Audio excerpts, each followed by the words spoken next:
नमस्कार दोस्तों, स्वागत है आपका हमारे यूट्यूब चैनल बिंदास पढ़ाई में। तो आज हम हैं पार्ट 3 लिबरलाइजेशन, ग्लोबलाइजेशन और प्राइवेटाइजेशन चैप्टर के, जिसमें हम पढ़ेंगे आज प्राइवेटाइजेशन के बारे में पहले, उसके बाद बाकी टॉपिक्स क्लियर करेंगे। ठीक, तो भैया प्राइवेटाइजेशन क्या होता है? जब नाम से ही समझ में आ रहा है हमें कि इसमें गवर्नमेंट कंपनी को प्राइवेट में चेंज किया जा रहा है। भैया the process of changing the government enterprise into the private one is known as privatisation. ठीक, अब भैया दो तरीके से प्राइवेटाइजेशन किया जाता है। दो नहीं, वैसे 3 तरीके से प्राइवेटाइजेशन किया जाता है। ठीक, सबसे पहला जो तरीका होता है वो होता है भैया ओनरशिप से अपना हाथ धो बैठना, कि भैया ओनरशिप जो है, ओनरशिप का टाइटल गवर्नमेंट ने अपने हाथ से किसी और के हाथ में दे दिया, लेकिन कुछ परसेंट जो शेयर है कंपनी का वो अभी भी गवर्नमेंट के पास है। मान लीजिए कि भैया गवर्नमेंट के किसी भी कंपनी का मालिकाना हक पाने के लिए कितना परसेंटेज चाहिए होता है? बाकी सबसे ज्यादा। ठीक, चाहे वो 1% हो या 2% हो, उससे मतलब नहीं होता। अब मान लीजिए गवर्नमेंट के पास जो था वो 100% शेयर था, ठीक, किसी भी कंपनी का। उसने क्या किया, 100 में से 60% किसी को बेच दिया और 40% अभी भी अपने हाथ में रखा। तो भैया मालिकाना हक तो बेच दिया ना गवर्नमेंट ने, क्योंकि 60% जिसको भी मिला वो तो मालिक बन गया कंपनी का भैया आराम से। ठीक, तो यहां पे क्या कर रही है, ओनरशिप का टाइटल जो है वो हटा रही है गवर्नमेंट, अपने हाथ से किसी और के हाथ में दे रही है, प्राइवेट सेक्टर के हाथ में दे दी है, प्राइवेट किसी इंडिविजुअल या फिर कंपनी के हाथ में दे रही है। तो पहले कंडीशन में ये करती है। अब दूसरा कंडीशन क्या है, इसमें क्या करती है कि पूरा 100% ही बेच देती है। यहां पे कोई 60-40% नहीं रखेगी भैया, पूरा का पूरा 100% जो है वो सेल कर दिया, पूरा कंपनी बेच दिया। ठीक, यहाँ पे 1 भी % शेयर नहीं रखा अपने हाथ में। आउटराइट का मतलब ये होता है कि पूर्णतः पूरा, ठीक, पूरा बेच दिया। अब तीसरा क्या होता है, डिसइन्वेस्टमेंट। प्राइवेटाइजेशन का ही एक रूप है डिसइन्वेस्टमेंट। इसमें क्या होता है, privatisation of public sector enterprise, कि भैया पब्लिक सेक्टर एंटरप्राइज को प्राइवेट में चेंज करना। कैसे?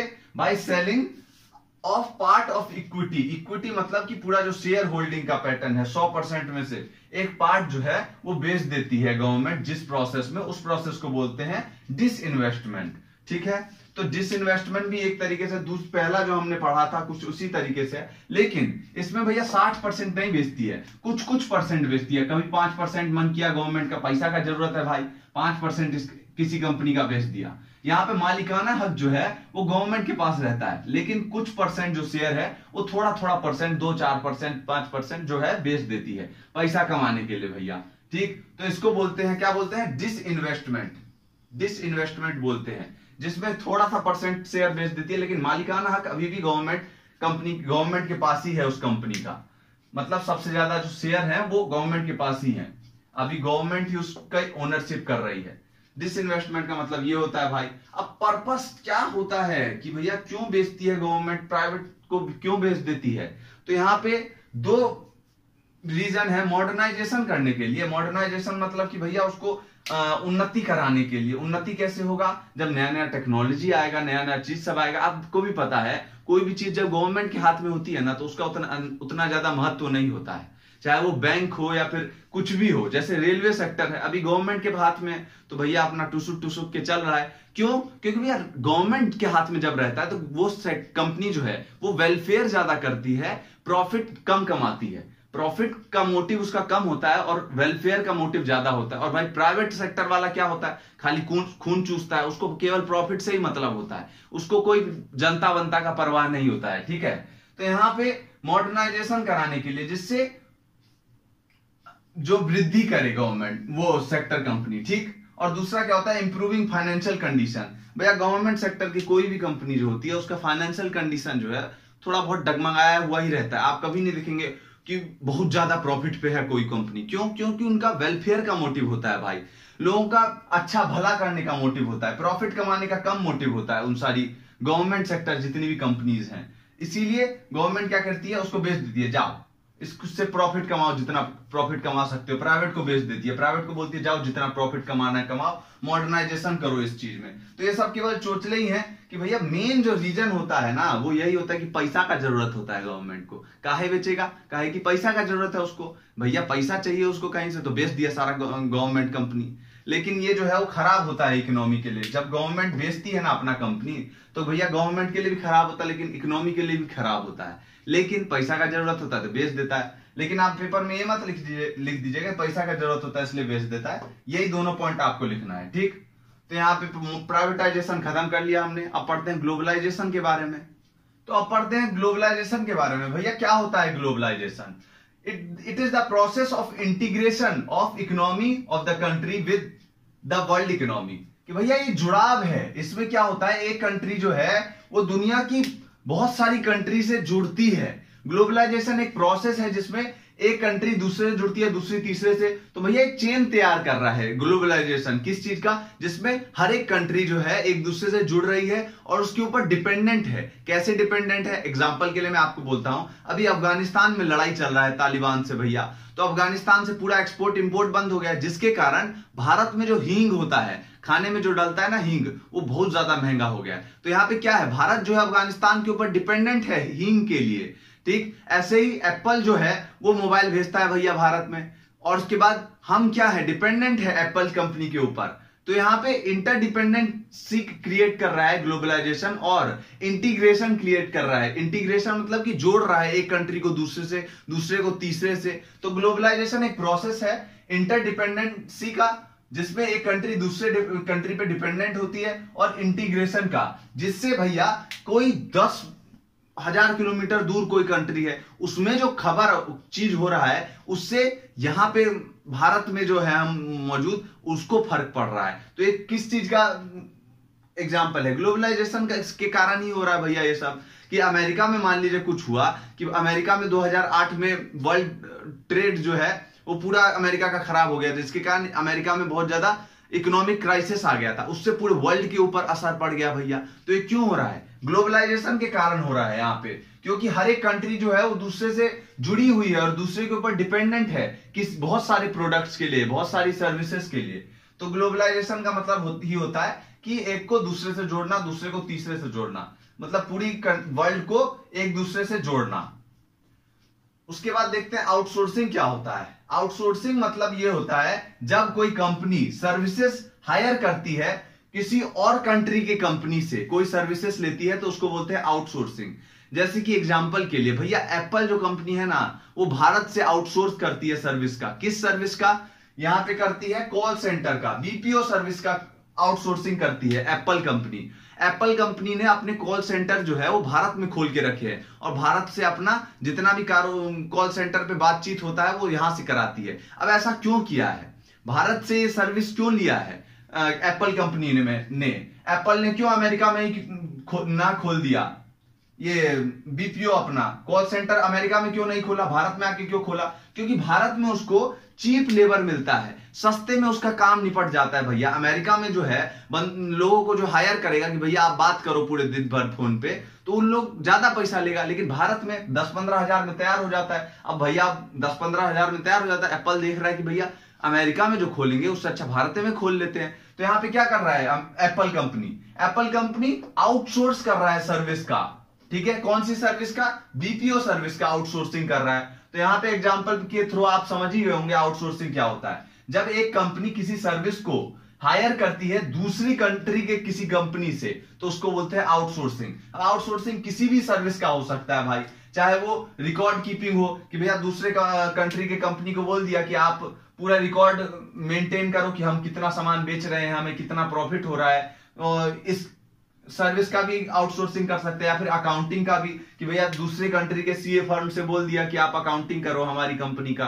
तो यहाँ पे आउटसोर्सिंग बहुत सारी चीजों का होता है, केवल 3 चीजों का ही नहीं होता, और भी बहुत सारी चीजों का होता है आउटसोर्सिंग। सर्विसेज का बहुत सारी सर्विसेज का होता है, ठीक है। इंडिया जो है वो दुनिया में सबसे बड़ी आउटसोर्सिंग जो डेस्टिनेशन है, one of the largest outsourcing destination है इंडिया। क्यों डेस्टिनेशन है भैया? क्योंकि यहाँ पे चीप लेबर प्रोवाइड होता है, चीप सस्ते दामों में उनका सारा काम जो है निपट जाता है। यहाँ पे लोग जो है वो सस्ते में काम करने के लिए मान जाते हैं भैया। और कंट्री में अगर वो सर्विस और कंट्री से लेगा तो भैया वो बहुत ज्यादा महंगा पड़ेगा, और भारत में वो सारा सर्विस बहुत सस्ते में मिल जाता है कंपनीज को। तो भारत से बहुत सारा कंपनी जो है अपना आउटसोर्सिंग करता है सर्विसेज का, भारत से सर्विस लेता है जिससे सस्ते में उनका काम निपट जाए भैया, ठीक। तो भारत जो है एक बहुत बड़ा आउटसोर्सिंग डेस्टिनेशन है सर्विसेज का, ठीक। तो आउटसोर्सिंग क्यों पॉसिबल हुआ? क्योंकि आईटी सेक्टर में पिछले 20-30 सालों में बहुत ज्यादा ग्रोथ हुआ है। पहले सोचते थे कि भैया वीडियो कॉल पे हम चेहरे से बात कर पाएंगे एक दूसरे से, लेकिन आज पॉसिबल है। क्यों? क्योंकि आईटी सेक्टर में बहुत ज्यादा डेवलपमेंट आया है और कम्युनिकेशन सेक्टर में भी बहुत ज्यादा डेवलपमेंट आया है। अब बताइए, अगर कम्युनिकेशन और आईटी सेक्टर में नहीं आया होता डेवलपमेंट, तो आउटसोर्सिंग कैसे होता? एक आउटसोर्सिंग में क्या होता है, जैसे कि बात करता है कॉल सेंटर पे, ठीक है, अब बात करने का कम्युनिकेशन का वही नहीं होता, ट्रांसफॉर्मेशन ही नहीं होता, तो कैसे बात करता? इंडिया का लोग एप्पल के लिए बात कैसे करता? नहीं कर पाता। तो भैया आउटसोर्सिंग किसके कारण पॉसिबल हुआ है? आईटी सेक्टर और कम्युनिकेशन सेक्टर में जो है बहुत ज्यादा ग्रोथ हुआ है, जिसके कारण आउटसोर्सिंग जो है वो पॉसिबल हो पाया। नहीं तो आउटसोर्सिंग नहीं होता अगर आईटी सेक्टर में इतना ज्यादा डेवलपमेंट नहीं होता तो। ठीक, तो यहां पे अब पढ़ते हैं कि वर्ल्ड ट्रेड ऑर्गेनाइजेशन के बारे में, WTO के बारे में। तो अब पढ़ते हैं वर्ल्ड ट्रेड ऑर्गेनाइजेशन के बारे में, WTO के बारे में। तो भैया उससे पहले पढ़ लेते हैं, पहले एक गैट नाम का संस्था था। तो भैया गैट क्या था? General agreement on trade and tariff, इसका फुल फॉर्म है ये कब बनाया गया था? 1948 में बनाया गया था, 23 कंट्रीज के साथ। 23 कंट्रीज जो थी उसकी मेंबर थी, और इसको 1948 में बनाया गया था। इतना बस आप याद रख लीजिएगा, इसका फुल फॉर्म याद कर लीजिएगा, क्योंकि पेपर में आ सकता है भैया, क्योंकि एक नंबर का क्वेश्चन आएगा इस बार। ये सब जो है बहुत ज्यादा इंपॉर्टेंट है, फुल फॉर्म सब।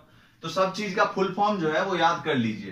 ठीक, तो यहाँ पे इसी का बेटा था कौन? WTO। अब गैट जो था 1995 में खत्म हो गया, तो इसका बेटा आया भैया WTO। अब WTO का काम क्या है, इसका फंक्शन क्या है?